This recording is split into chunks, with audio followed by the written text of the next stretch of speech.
Eee, oke, kita lanjut ya teman-teman. Tadi kan kita sudah berhasil membuat satu buah routing dengan metode get ya, dan ternyata si Express ini, mmm, memiliki beberapa routing ya, bukan hanya seperti get ini, tetapi ada beberapa routing yang memang standarnya sesuai dengan standar untuk REST API full ya, atau full REST API. Oke, ada beberapa routing yang memang sering digunakan. Yang pertama adalah get yang kita gunakan saat ini ya. Kemudian ada juga yang namanya post, ada juga put, dan yang terakhir adalah delete. Oke. Jadi, semua 4 buah metode ini ya, kalau teman-teman belajar HTML ya, kalau kita buat form ada metodenya, dia hanya support get dan post ya. Jadi kita kembali lagi ya. Jadi, 4 buah metode ini memiliki, fungsi yang berbeda-beda ya. Biasanya ini hanya untuk menginformasikan mengenai apa yang akan kita lakukan dengan si API itu ya. Ini biar mudah diketahui oleh programmer front end. Oke. Pertama, kalau di get ya, di get itu biasanya adalah untuk, menampilkan ya, menampilkan, data ya, bisa melalui parameter ataupun lainnya ya. Oke. Sementara post biasanya digunakan untuk, menyimpan data ya, dengan mengirim sebuah body ya, yang formatnya itu atau yang bentuknya itu bisa, Xform encode ya. Saya kurang tahu nanti dibenahi ya, kalau saya tidak salah kayak gini tulisannya encode dan form data. Oke. Xform encode ini biasanya berbentuk JSON ya. Pada saat kita mengirim body, dan form data ini biasanya, dia memiliki sebuah file ya. Artinya kayak ada file yang dikirim kayak foto ataupun lainnya ya. Kemudian output sama ya, seperti ini ya, sama seperti ini ya, tapi dia biasa digunakan untuk melakukan update data ya. Jangan mengirimkan sebuah sama modelnya form ataupun encode ya, kayak gini. Kalau delete kayaknya sudah kelihatan ya dari judulnya. Jadi delete ini dia untuk menghapus sebuah data. Karena kan kita tidak memiliki ini ya, bagaimana caranya kita melakukan testing si 3 buah metode ini, sementara di browser dia hanya support yang namanya get kan. Artinya kalau kita ingin menggunakan, berarti kan kita harus membuat sebuah aplikasi yang memang bisa melakukan request menggunakan post, put, ataupun delete. Jadi alternatifnya itu adalah kita gunakan yang namanya, ini, Postman ya. Postman itu ada beberapa nih jenisnya, ada yang di-install kayak gini, ataupun teman-teman mau yang gampang ya, ada yang namanya Chrome Store ya, maksudnya plugin Chrome di Chrome Store ya. Chrome Store kayak gini ya, sulit ya, apalagi lidah kampung kayak saya ini mau sebut bahasa Inggris agak sedikit sulit ya. Jadi teman-teman cari yang namanya Postman. Oke, di sini yang saya gunakan adalah Postman yang ini, yang tablet Postman ya. Jadi tinggal kita buka, sudah diinstal ini. Oke. Sekarang kita coba profile ya. Saya coba tadi yang metode get ya, ini. Ada ya, hello world saya belajar Express sama siswa ini. Sekarang kita coba ganti URL-nya menggunakan metode post ya. Mana tadi? Ini. Oke, kita ganti set reviewnya di sini, halamannya tidak ada ya. Kenapa tidak ada? Karena memang routingnya belum kita sediakan untuk metode post ya. Sekarang kita coba buat untuk metode post ya. Ini kita di get ya. Jadi kita tambahkan di sini app.get ya. Sama masih routing ya, masih route. Kita copy saja biar lebih cepat. Oke. Ini kita ketikkan menggunakan metode post ya, kayak gini ya. Di sini saya hapus dulu ini ya biar lebih bersih. Ini kita ganti jadi post. Ini kan tadi get ya, diganti jadi post. Oke. dan kita coba. Oke, ini ya, hello world, saya menggunakan metode post. Artinya, penggunaan metode kita sudah berhasil ya. Kalau sudah seperti ini, berlaku juga untuk yang lainnya kayak post ini ya, kayak kayak delete ya, kemudian put juga ya. Tinggal teman-teman dikopikan saja filenya ya. Ini kan dari post ya. Oke, kita copy saja biar lebih cepat. Oke, ini kita ganti jadi put ya. Kemudian kita ganti jadi post. Delete. Oke, sekarang kita coba ini menggunakan delete, ini menggunakan put ya. Nah, sekarang kita coba. Oke, kita coba menggunakan delete ya. Oke, kita coba send. Berubah ya, saya menggunakan delete ini ya. Nah, jadi walaupun URL-nya sama ya, masih seperti ini, tapi yang membedakan adalah si metodenya tadi. Berarti kan kita lebih fleksibel ya URL-nya ya. Lebih gampang di manage. Oke, sekarang ada lagi satu buat trik ya. Ini kan kita kosong ya. Bagaimana dengan URL yang menggunakan parameter ya. Dan URL kan tidak harus menggunakan seperti tadi ya, ada juga parameternya. Misal ya, kita buat sebuah URL baru ya di get seperti ini ya. Namanya adalah, kita copy saja ya biar lebih cepat. Oke, kita coba yang namanya adalah produk ya, kayak gini ya, produk kayak gini. Kayak gini ya, sorry. Produk, data produk ya, kayak gini ya. Nah, sekarang kita coba ya /produk di Postman menggunakan get. Oke, kita coba. Sorry, get ya, bukan ini. Oke. Maka akan muncul tesnya data produk. Bagaimana kalau kita ingin mengirim parameter melalui URL ini. Misal kayak gini /produk, misal kode produknya adalah 001 atau 110 kayak gini ya. Bagaimana cara menangkap si parameter ini? Kita cukup memodifikasi routingnya tadi ya dengan menambahkan di get ini /2, misal kita buat namanya ID ya, kayak gini ya. Berarti nanti parameternya adalah ID. Kalau teman-teman boleh tulis gini ID produk, nah nanti parameternya ID produk.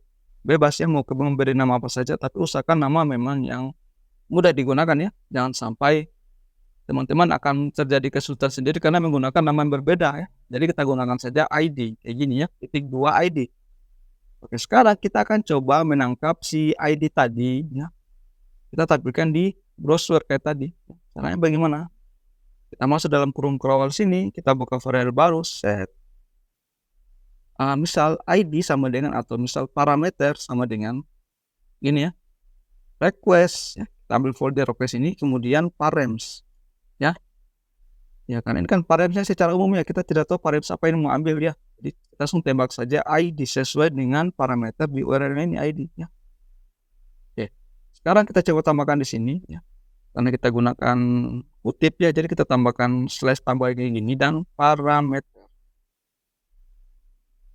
Oke, sekarang kita coba set muncul ya 110 sesuai dengan parameter.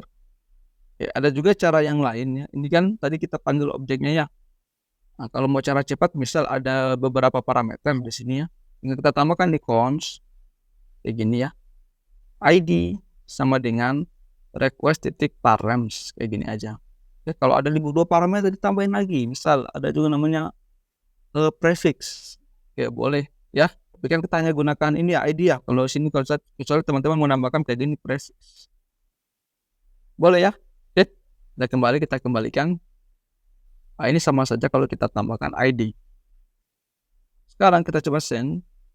Sama ya. Oke, kalau sudah seperti ini, kemudian kita coba yang namanya body ya. Kita copy saja seperti ini. Ya. Kita tidak gunakan parameter di sini. Tetap kita hanya mau menangkap si bodinya. Jadi body itu hanya berlaku jika kita menggunakan post dan put ya. Ini hanya berlaku post dan put. Oke, kalau sudah seperti ini, kita coba tampilkan bodinya. Yang modelnya sama kayak tadi. Ini dihapus saja. Kita buat dulu variabel baru namanya cons body ya, rect.body. Oke. Sekarang kita coba tampilkan body ya.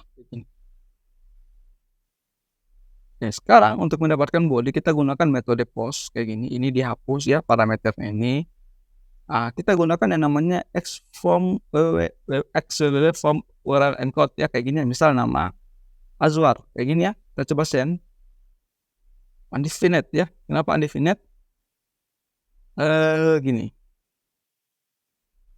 Karena di ekspresi ini ya, jadi dia kan masih agak apa ya, kita harus menggunakan mengaktifkan si body-nya tadi ya. Jadi bagaimana caranya? Body ini belum bisa kita gunakan kecuali kita menginstal plugin tambahan atau dependensi tambahannya, tidak seperti yang lainnya ya. Jadi di sini sudah jelaskan memang ya. Jadi untuk menggunakan plugin tambahan teman-teman cukup lihat di GUID-nya ya. Kayak gini di routing. Kita gunakan yang namanya apa ya? Ya body. Oh ya URL apa ya, saya lupa. Ya gini. Karena kan dia tipenya JSON-nya ini. Jadi kita butuh yang namanya URL encode ya. Jadi kita install dulu npm. Di sini kita stopkan dulu program kita ya. Ini kita clear dulu npm install URL encode. Gini ya.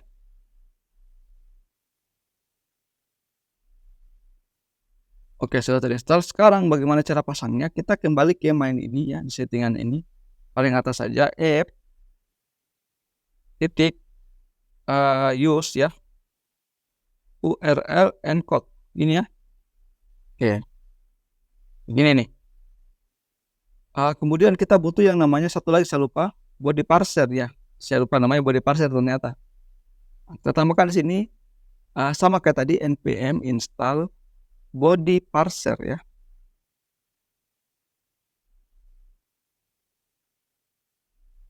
Oke, body parser sudah terinstall dan kita tambahkan lagi sama, kita masukkan di konfigurasi app use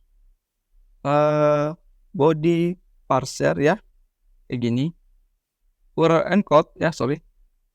Gini encode. Sorry. Saya coba cari dulu ya di Google, saya lupa, sudah lama tidak pakai. Body parser express.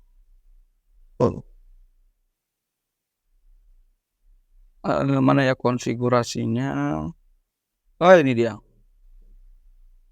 Sorry. Ini kita tidak perlu pakai lagi karena kita sudah pakai body parser ya. Jadi boleh dihapus tadi. Ini bukan set ya, harusnya ini use body parser titik encode ya, URL encoded. Kemudian encode-nya, sorry. Apa ya tadi? Ya, extend ya.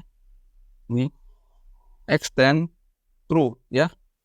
Kemudian konfigurasi kedua use sama body parser, dia butuh yang namanya JSON ya. JSON. Jadi biar request bodinya itu JSON bisa kita tangkap ya. Oke. Kayak gini sudah cukup ya. Ini dua konfigurasi ini. Sekarang kita coba lagi yang di postman tadi. Send. Oke, kita coba jalankan karena tadi kita matikan ya. Iya. Oke, sekarang kita coba objek ya, berarti sudah berhasil nih. Karena bentuknya objek ya, jadi kita harus kan menangkap objeknya nih. Ya, kalau sudah objek seperti itu, caranya gini. Ini kan body ya. Berarti kalau sudah body begini bisa kita tangkap objeknya, yaitu adalah nama. Sesuai dengan form yang kita buat, nama. Ya, kita coba. Ada ya, Azwar. Oke, kalau kita menggunakan form URL encode ya, kayak gini. Nama. Misal Joseph persen sama undefinite ya, karena dia belum baca form data ya. Jadi caranya nanti pakai muter itu nanti belakangan, belum kita pakai sekarang. Kita hanya gunakan yang ini URL encode ya. Oke. Lagi ya. ini sudah oke. Kemudian kita lanjut, kita selesaikan routing ya. Oke, ini sudah oke ya routingnya. Guys, teman-teman mungkin bisa paham. Nanti kalau ada yang tidak paham silakan di apa ya namanya, di komen saya di bawah, nanti saya akan bantu ya. Oke. Sebenarnya gini ya, kalau kita gunakan TypeScript ini kan body ya. Teman-teman bisa melakukan apa ya, deklarasi interface untuk si body tadi biar lebih terarah variabelnya ya. Karena ini baru belajar ya. Kita tidak perlu melakukan itu, yang penting bisa berjalan dulu apa adanya. Kalau teman-teman masuk di dunia industri, teman-teman harus hal-hal yang seperti itu harus diperhatikan, terutama namanya dokumentasi, biar tim teman-teman itu tidak merasa kesulitan ketika teman mereka itu melanjutkan codingan teman-teman ya. Oke.